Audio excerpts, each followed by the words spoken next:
Tusimame kwa kuliheshimu neno la Mungu. Tufunguliwe kitabu kile cha Wakorinto wa kwanza sura ya 10 na ule mstari wa 12. Simama kwa miguu yako kuliheshimu neno la Mungu wakati tuko tunaenda kulisoma. Na ufungue Biblia yako. Chukua Biblia yako, fungua kitabu kile cha Wakorinto wa kwanza. Wakorinto wa kwanza sura 10 na ule mlango wa 12. Aliyepata atusomee. Karibu msomaji. Some katika jina la Yesu Kristo. Kwa hiyo anayedhania kuwa amesimama na angalie asianguke. Amen. Amen.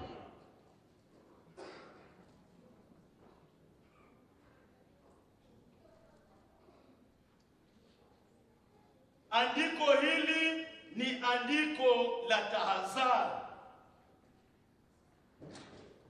kwa kanisa la Mungu, kwa wana wa Mungu.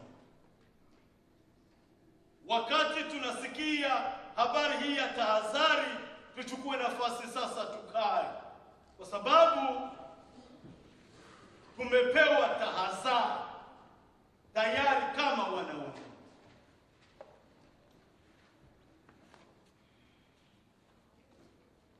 Nimepata somo ambalo tutagusia linalosema juu ya kulegea baada ya ushindi na mafanikio katika maisha yako ni mlango wa maangamizi.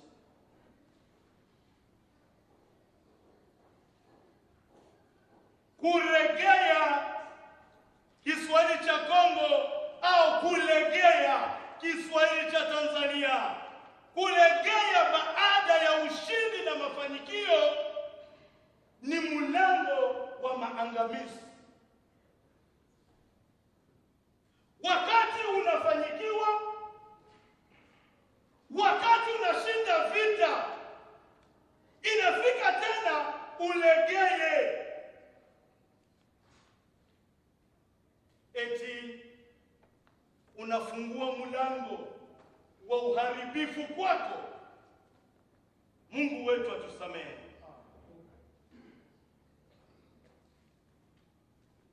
Tumelisoma andiko hili kama kiingilio ambalo linatupa tahadhari. Anayejizania kwamba amesimama vizuri, angalie asianguke. Mimi, wewe, sisi ambao tunajizania tuko wenye kusimama vizuri, tuko vizuri, tunajipanga sawa sawa, eti tuwe makini katika kusimama kwetu, tusije tukaanguka. Na anguko letu linaweza kuwa mbaya sana. Amen. Amen. Amen. Yawezekana una masake na masake ya unga mnyumba. Yawezekana una pesa zenye kujaa kwenye akaunti yako. Yawezekana una watoto ambao wanafanya vizuri shuleni. Yawezekana wewe hauna haja ya kitu, wakikuomba msaada uko tayari kusaidia. Yawezekana una kila kitu, hauna shida, haukosi kitu. Kazi ya mikono yako ni yenye kusimama vizuri. Yawezekana wapendwa, kila kitu hapa sasa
usikose na kukumbuka kwangu.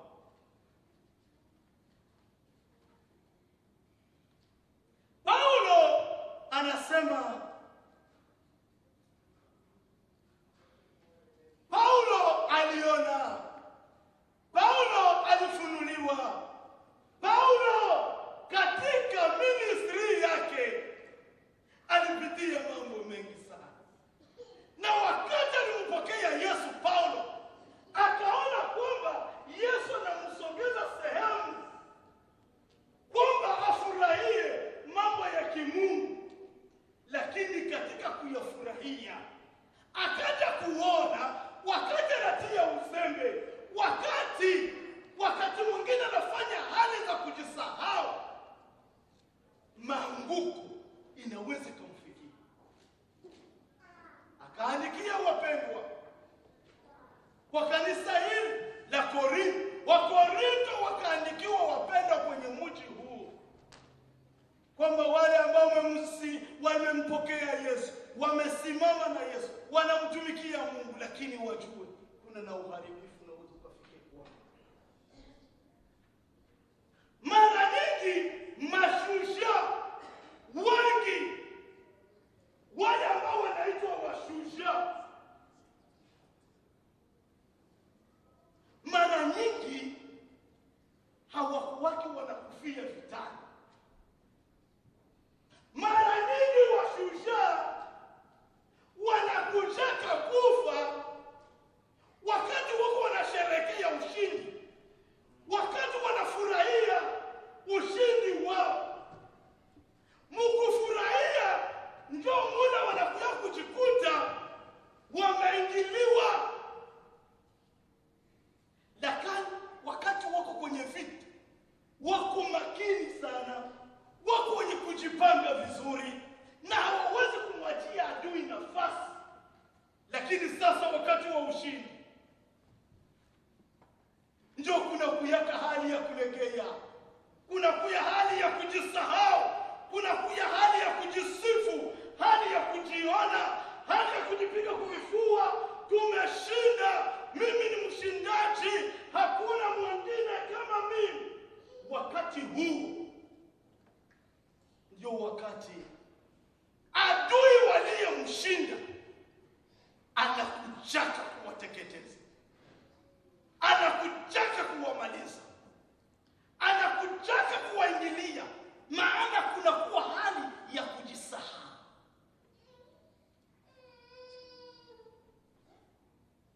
Jambo ambalo unatakiwa kulijua, kulifahamu katika kichwa chako, ambalo unatakiwa kuliweka mara baada ya ushindi.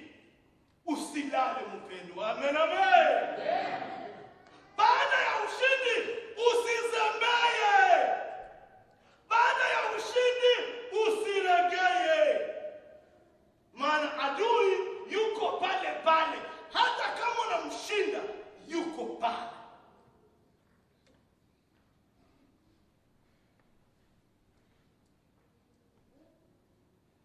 Watu wengi wamemwacha Mungu baada ya kuzipata baraka.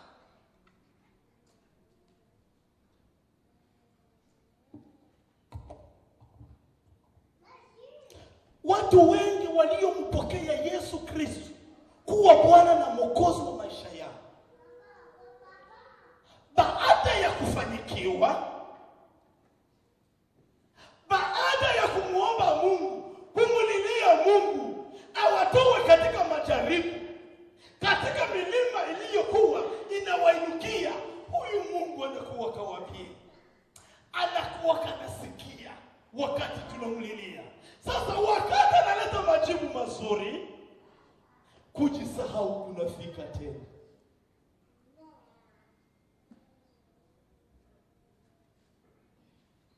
Yesu atusaidie. Amen. Amen. Amen. Amen. Somo letu kulegea baada ya ushindi na mafanikio ni mlango wa maangamizo. Kuna watu hapa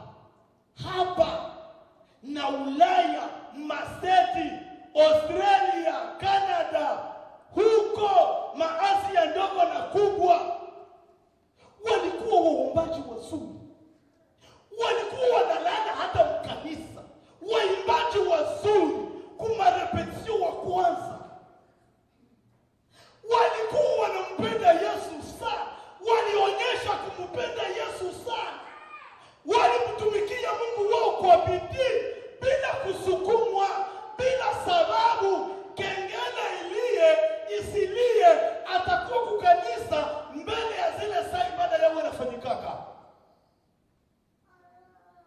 Vitu alishakabiseti vishakuwa mudamu ya kimungu. Walipofika Ulaya wakasahau. Kuna watu hapa balikuwa kabana bazazi wanapiga bugali, mama anapiga bugali, banaemea ndaga, biko watoto batani nyumba. Tule tumafungo tu tuomboga tunakuwaka hivi. Banaemea kafungo kamoja banakaleta, banaambia mtoto, banampatia ndagala 2, kila mtoto 2. Na banamwambia usinine. Kuna hiyo Kiswahili kimoja Kongo. Usinine wakati uko na kula. Unonere.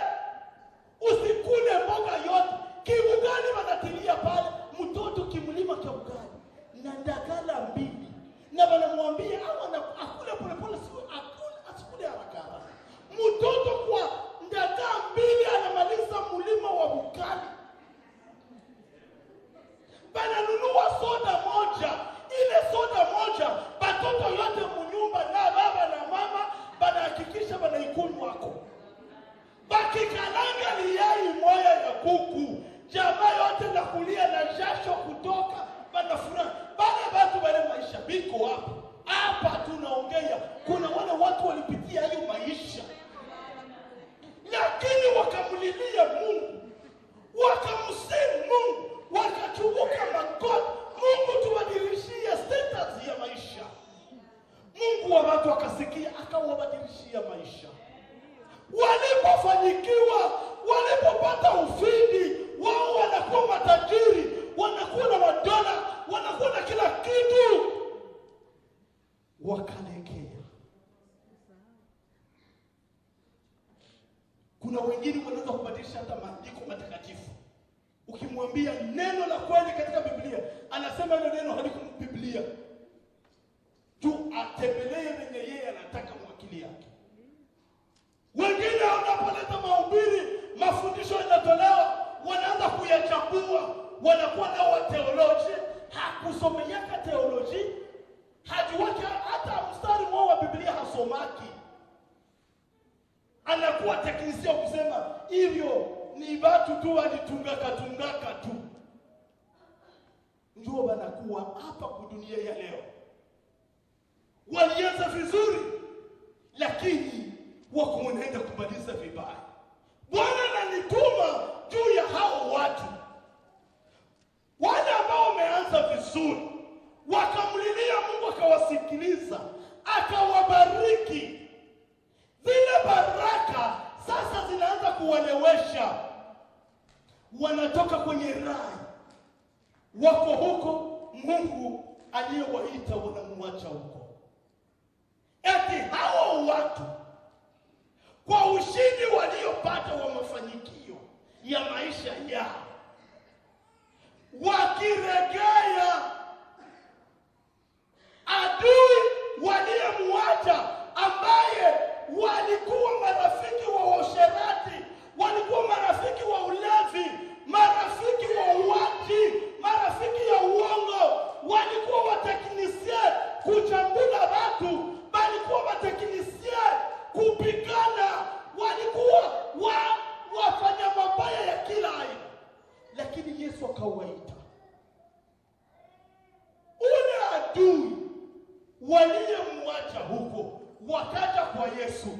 Eti wakilegea, yule adui iko pale pale, atawapiga mpaka watajiona kuwa kama vile. Mungu wetu atusaidie. Mungu anatupenda. Amen, amen. Amen, amen.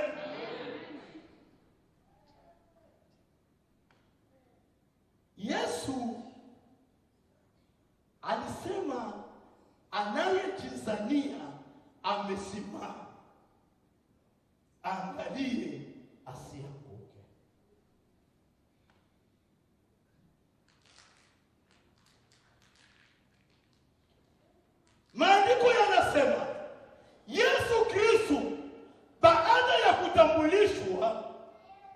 kubatizwa Yordani, mbingu zikafunguka, Roho Mtakatifu akashuka kama njiwa, akamtambulisha Yesu kwa Wayahudi na wale watu wote ambao walikuwa pale, kwamba huyu ni mwanangu mpendwa ninayependezwa naye, msikilizeni.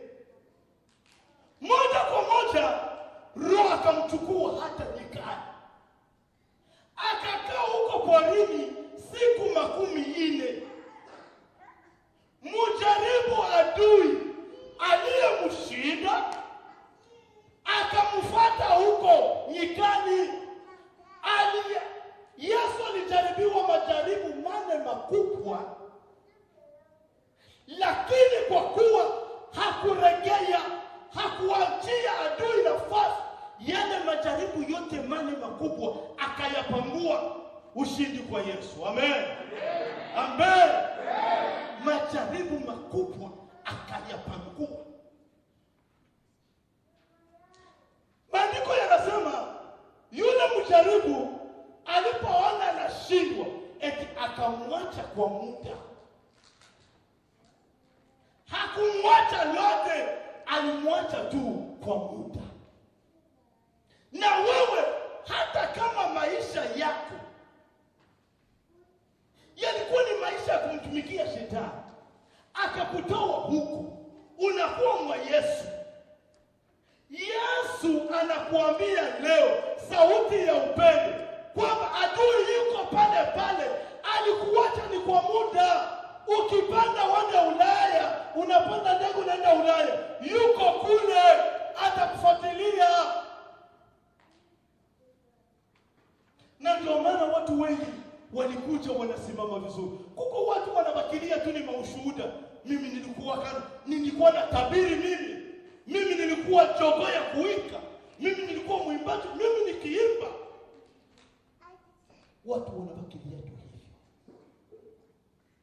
Mungu wetu alipotua bariki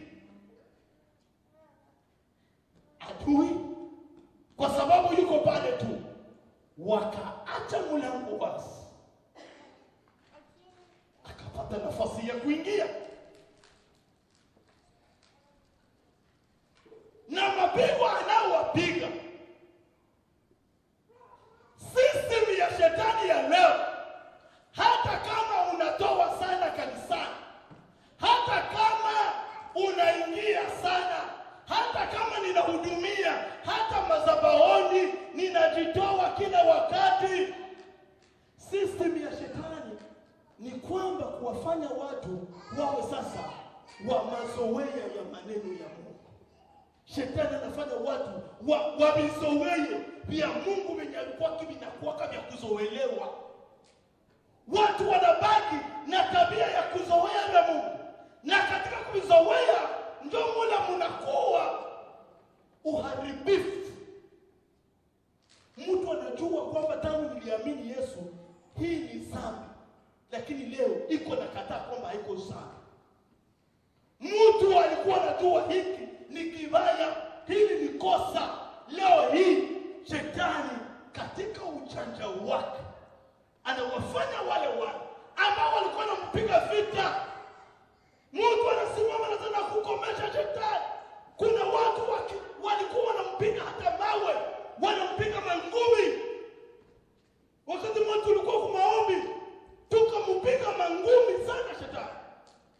Wakati mmoja tulikuwa kwenye camp together moja, mhubiri akatuambia tuanze kutembeza magari.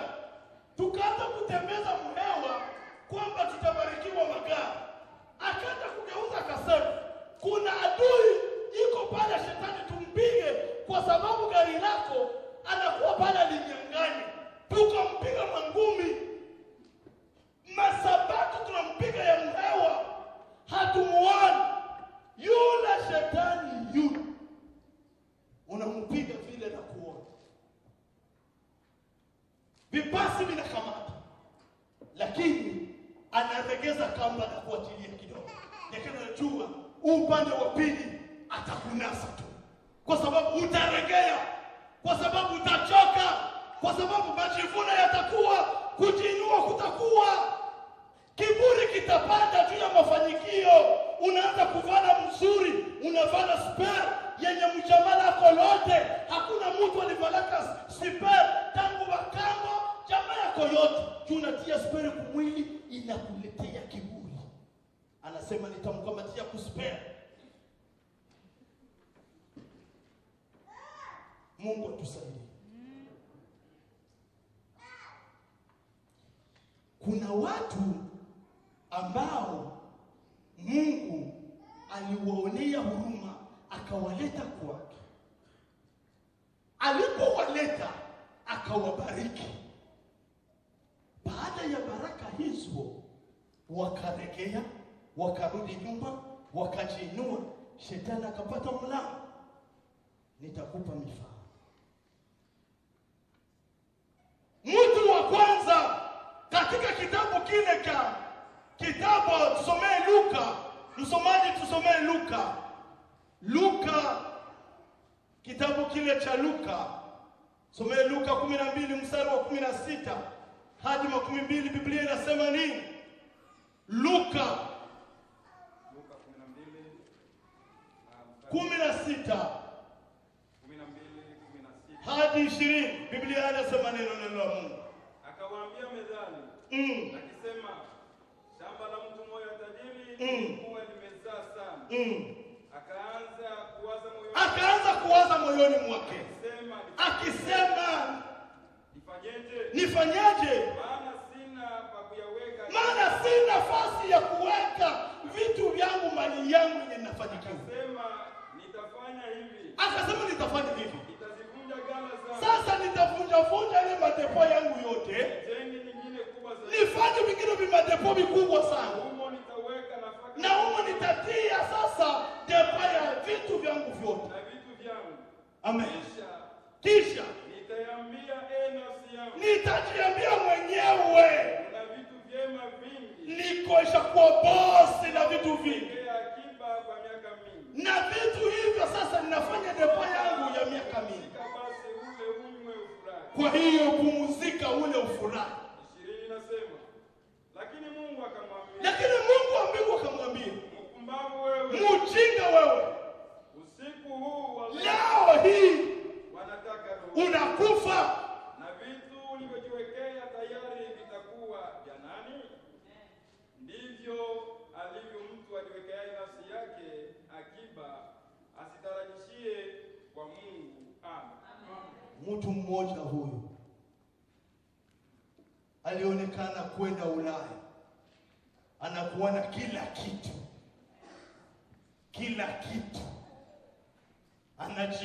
anajisikia na kuwa na gari nzuri, anatembelea. Akasema sasa mimi nitajifanyia akiba tena ya miaka mingi sana, aikale, akule, astarehe. Kiburi kikamupanda yule. Wakati mwingine baraka ambazo Mungu anatubariki, kama tunatoka kurai juu ya zile baraka, Mungu mwenyewe anaruhusu adui akuingilie. Unaweza kuwa na magonjwa ambayo unamsihi Mungu, unamuulilia Mungu akuponye. Mungu anasikia na kuponya. Baada ya kupata uponyaji, kuliko mtumikie Mungu, kuliko mkumbuke Mungu aliyekuponya juu ya uzima, njia ambazo unaanza kuziendea zinamchukiza Mungu. Mungu anaruhusu adui atakupiga kwa kahoma tu, na kale kahoma katakuwepo.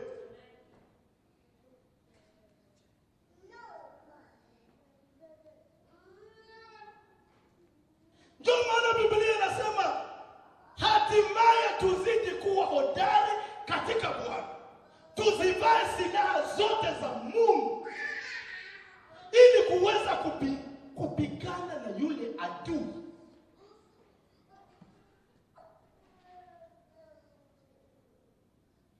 Kwenye kitabu cha Mwanzo, ukisoma Mwanzo sura ya 9 mstari wa 21, utaona kulaaniwa kwa Kanaani mwana wa Nuhu. Waebrania, usome Waebrania 11 mstari wa 7, utaona habari za Nuhu pale. Huyu Nuhu ndiye yule alijenga safina na Mungu akamuokoa na jamaa lake Loti. Lakini huyu Nuhu alipotoka kwenye safina, gharika inaisha, Mungu anamaliza dunia, akateketeza dunia yote kwa gharika, kwa maji. Nuhu akalima, akavuna. Alipovuna, yuko kwenye veranda ya nyumba yake, anatulia. Nuhu akanywa, akala na kushiba, mpaka ile mvinyo alikunywa ikamulewesha, akabaki uchi. Juu ya kufurahia, anafurahia Mungu amemuokoa mwenyewe na jamaa lake Loti. Nuhu akajisahau katika kujifurahisha, mpaka akafika kubakia na uchi. Na mtoto wake Kanaani, Ham, aliyemuona akamulaani kwa kumuona utupu. Sasa ninajiuliza wakati nasomaka hapa, huyu mtoto ndio alikoseaka au baba yake ndio alikoseaka? Baba nakunywa mpaka nalewa, najisahau, na baki utupu. Mtoto namuona analaani mtoto, na laana na kamata.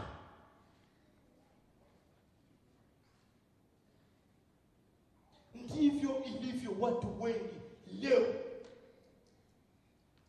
Watu wanayapokea mafanikio, watu katika vita vyao wanashinda kuliko kushinda na sasa kumtegemea yule aliyowafanya wao washindaji.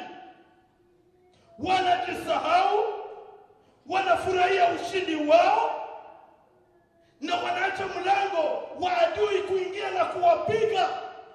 Unajua, katika vita, wakati mtu yuko kwenye vita, anakuwa makini sana. Israeli, kama leo vita viko mpaka leo vya Hamas na Israeli, acha nikuambie, Israeli walikuwa kwenye sherehe mwanzo wa vita hivi vya Israeli na Palestina pale. Israeli walikuwa kwenye sherehe, wanafurahia.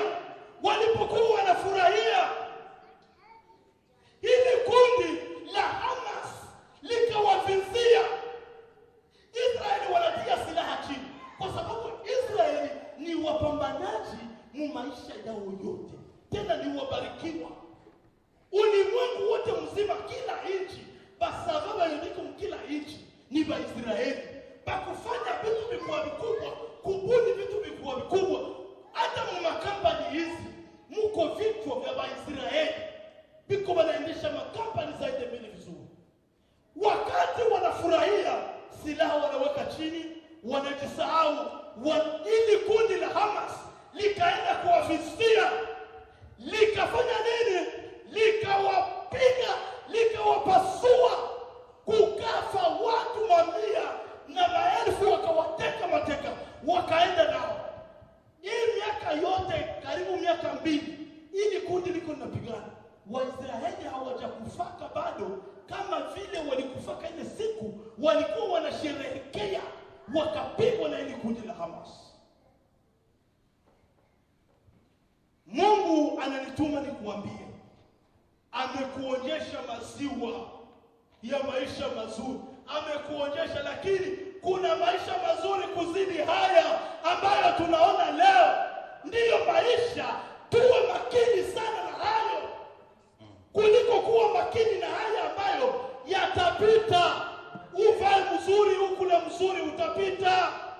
Uwe na mali mingi, uwe namna gani, ugeuze rangi, uvale vya maajabu, ujipambe utakavyo, utapita.